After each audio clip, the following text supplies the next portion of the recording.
Indera antlini in ye yuchin kai. The winnie bukana tani echo. Nstebar sere kens. Bidara rit no chagashan di bidara rit no ki bidara rit no karazli lehra Ako in da bichana around kakun yat salada a daye kai tuntel na ye kai. Jung dek e wat e dan tlila unina yo. En di chin yo sao na wo di start any.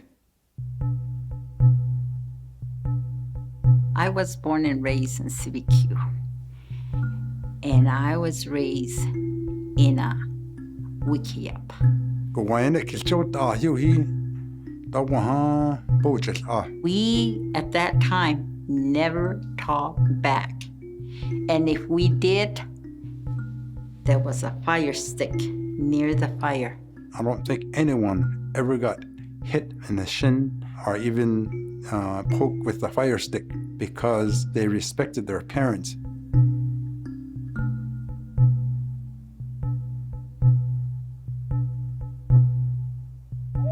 Junior high is the most place where people start to have sex. That's what, like, nationwide people say. I know you don't like to talk about the birds and the bees and having sex and all that good stuff, but it's important for you to know.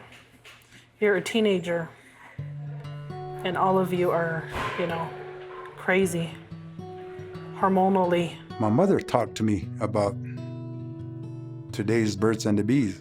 So, do you like Rafa? No, he's just like a really good friend of mine. Yeah? Mm-hmm. Do you remember that conversation we had when you became a freshman? What conversation?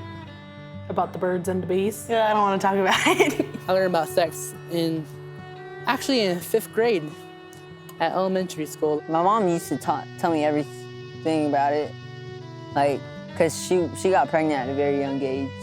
And she told me it was very difficult. They gave us like a little piece of paper so that our mom and dad signed it off on. I didn't want my mom and dad to know about that because it's gonna be awkward. So I threw in trash, and me and my friends did the same thing. I first heard about sex when I was about 8. Pretty much discussed it at the dinner table. Ima lai ta dan hlini no chagasha bich eralte. No chagasha bich eralte. Da you the birds and the bees they stila. Di chin you. Everybody knows it as sex. My mom's cool and all. Like, she's kind of like Mean Girls and stuff. She's like a cool mom. But like, I don't like telling her things because she'll tell like my aunties, and my aunties will think stuff. And I know it just goes around the family. My mom just felt very uncomfortable talking about a lot of things.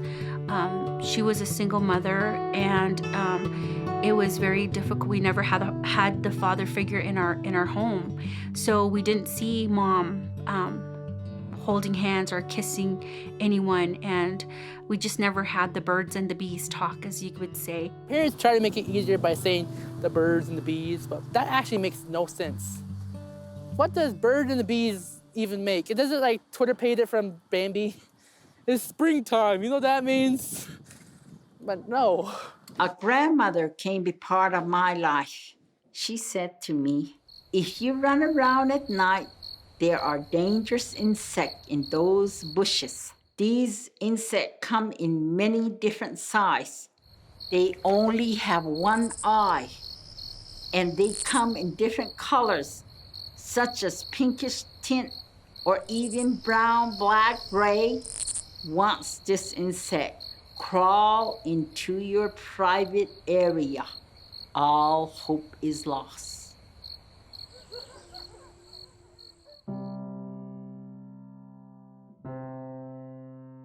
My husband and I are both family practice doctors. My husband is now seeing babies of babies that he delivered. When you're seeing babies of babies and you've been in a place for 26 years, then you have to realize that The mothers of the second generation are going to be young. I look back when I was in high school, and I think about, the choices that I made at that time. There are times when, you wish you could go back and change things, but I got myself in this situation. Now I have to go and try and provide for my child. I'd hear about parties and stuff, like kids would be going out and drinking and doing all this stuff, and they'd tell me about the people that would be sexually active and stuff. It's a very big problem around here. In junior high, you just see sex. In high school, you see girls getting pregnant. There are many, many teen pregnancies on the reservation right now. I have some friends that have kids. There's even like one girl at school that is pregnant. My older sister's a nurse, and she deals with stuff like young girls that deal with meth babies. It was tough for her to have a kid because she was still a kid herself. Like she has to take care of her kids. She wasn't actually at school that much. She had to take online high school. They can go to college, they can finish school or have a successful life, but it's gonna be twice as hard. I really do feel like I had a child too early. I had my acceptance letter to go to a private college in New Hampshire. All that just got put to the side. She came that one time to show us all her baby. She just wanted to hang out over here, but she couldn't because she now has responsibilities. Like, she has responsibilities for the rest of her life, not for herself no more, but for that little kid that she has raised growing up. And that's gonna impact her for the rest of her life. While having a child is a blessing, it could also be a burden to having the child at young of an age. And this affects the family and the community as a whole. Her mom wouldn't help her. Her dad left her at a very young age, and the only one that was helping her was her grandma. Some people consider it a blessing, and some people consider it an accident.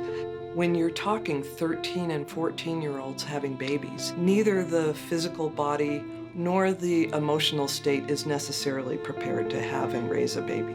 We should be talking to our children about is having protected sex, finding other alternatives, getting educated to find out how to prevent teen pregnancy.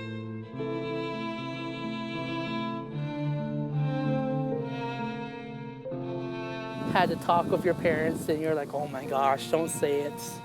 Whatever you say, don't say it. Like, it's like very scary. Like you're like let's say it's like a very random, like you're sitting there eating dinner, then you're like, and your dad's like, Jonathan, I want to talk to you about how I met your mother. Like, oh, here it comes. And you're like, oh, yep, I'm done. I lost my appetite. Bye. They were in the truck with me, and they have no choice but to listen to what I have to say. And, you can just sense, that they're like, oh, no, here she goes again.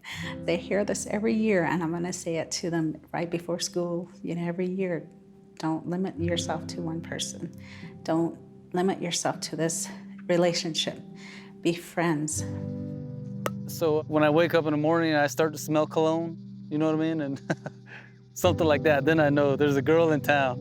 I really stress, stay away from the girls, be friends. You get in trouble. I have a friend whose parents thought that if they talked about it, that it was going to make it happen. And what they didn't know was that she was having all kinds of sex behind their back, and it would have been to her benefit if they'd been talking about it all along. One thing that I find that's really important as a parent is to make sure that your children know that you are not the only trusted adult that they can come to. The trusted friend needs to be told by the parent, I understand that you might be called about something that has to do with my child. I don't want to know what that something is necessarily. All I want to know is that my child is safe. It's very difficult for our youth in our community to find an adult to talk to. They hear a lot of information from their friends that isn't true. So parents need to educate themselves And then the parents need to start the conversation. If parents are comfortable, they can buy a bunch of bananas and they can show both their boys and their girls how to put on a condom correctly. My aunts were the one who kind of stepped in, and my friends' mothers, they would also guide us and teach us. I think the age of 10 is a good one. I think the age of 12 is too late. Without the conversation, it will just happen randomly. And I think that there's a way to prevent those random pregnancies. But yeah, nobody talked to me about anything. I learned everything from my friends and from school sex ed class. Yeah, I remember when Grandma was reading that one book, the overly graphic depictions of sex. She said, I was never taught to be comfortable with talking about it, so it was just weird for her to read it. Yeah. Yep. It's not a topic that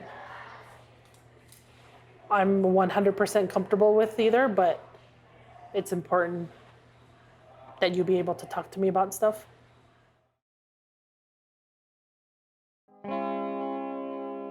I see kids around the reservation, their parents are monitoring them, and it's really easy to fall into that category. So I don't want my kids to be a part of that. So we always know where they're at. They need to know that if they get themselves into a predicament, that they can call and you will come as a parent, pick them up wherever they are, no questions asked, no lectures, no condemnation, that you are there for them and that they may not be ready to talk about the predicament they're in right then and there, but that they have a safe person to call. They have the fear that they're going to get lectured or they're going to get into trouble, they won't call.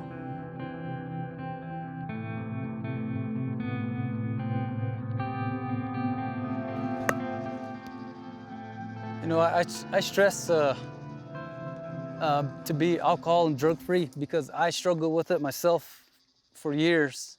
My family background is basically the same. With alcohol consumption at a young age, many first sexual encounters occur when one or both parties have had too much to drink. There's alcohol, there's drugs, more powerful drugs nowadays.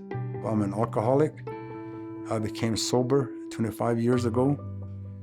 I wanted to take care of my family.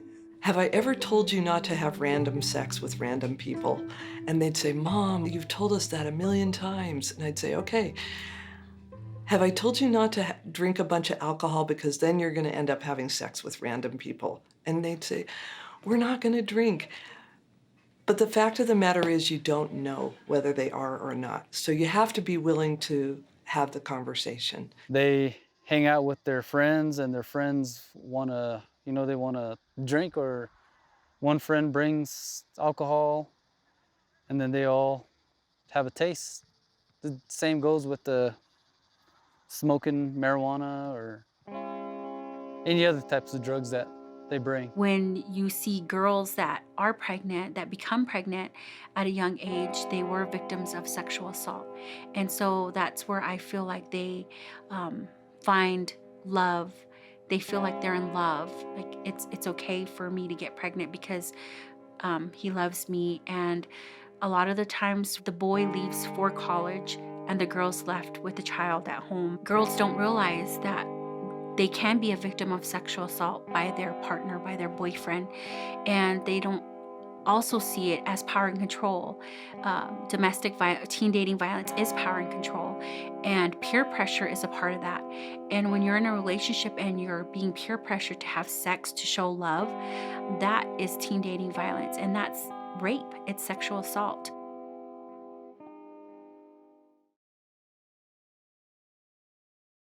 They need to know about the types of STDs that are out there. If you think about having sex with somebody, what you have to realize is that you are having sex with them and every other person that they've ever had sex with. Having fun is okay, but you have to have values, and you identify these things that's out there, and so you don't get into trouble. Last year I had physical education. The teacher, she always used to talk about all the diseases and what it could do. You could get all these diseases, get really sick from them. The only thing she never talked about was protected sex.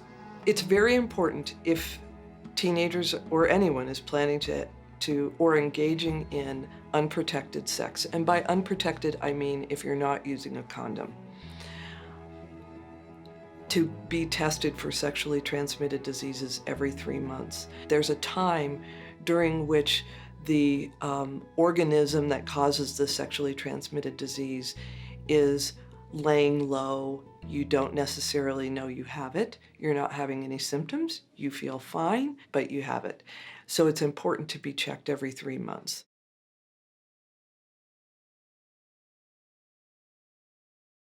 You can have protection. Protection's there, and you have to practice that if you're going to have sex.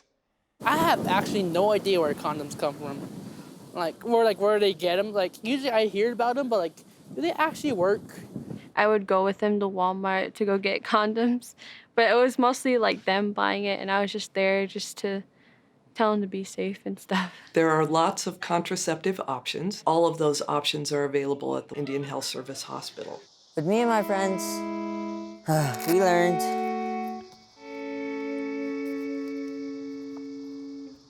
to always play safe. So we have one of these. Even at the school, at the nurse's office, they're supposed to give them out. You go over there and they say to have a condom, and she looks at you she just said her the cuss word. She's like, oh, and she's like, are you registered for that?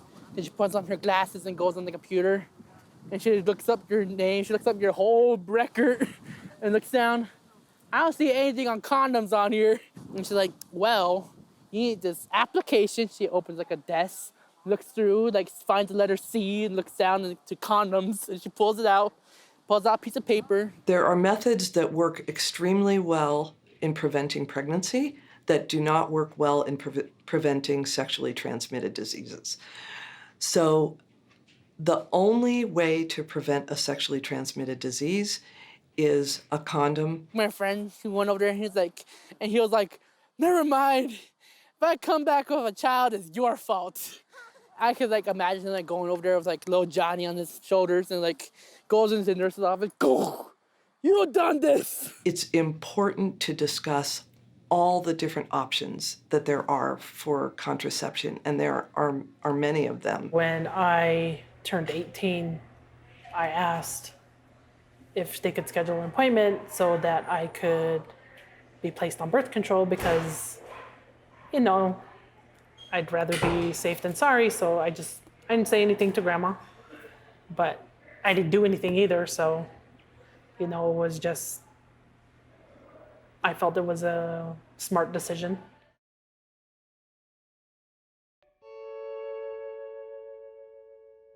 As Native Americans, we're losing our sight on how we as Natives are sacred, and even our bodies are sacred.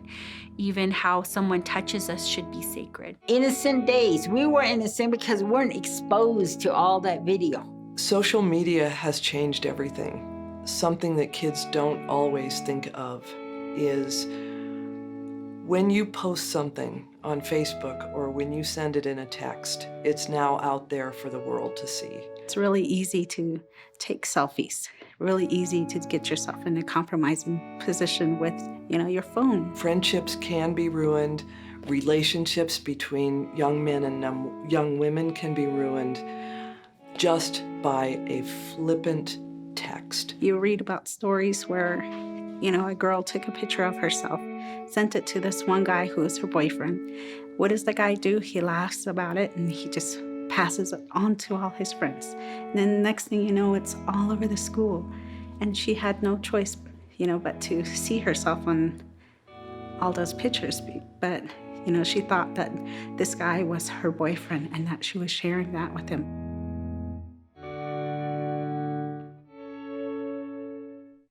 Breaking the cycle, any cycle, starts with our children, but we as adults have to be role models. Another high school child is pregnant. Now it's junior high kids that are pregnant. You know, we really need the community to really step in. You have to know your values, your moral character, how you were taught, and what is right and what is wrong. We always say break the cycle. I always tell them, man, you know, for myself growing up in an alcoholic family, you know, I didn't want to be that person, and I wanted to break that chain, break that cycle, and I've done pretty good at it. And I think more families should do that, you know. And I want you to be safe, and I want you to be able to make smart decisions, but also be aware of consequences and what can happen based on some of the decisions you do make. You know, I do love you. You know that. Yeah. Otherwise I wouldn't be so strict with you.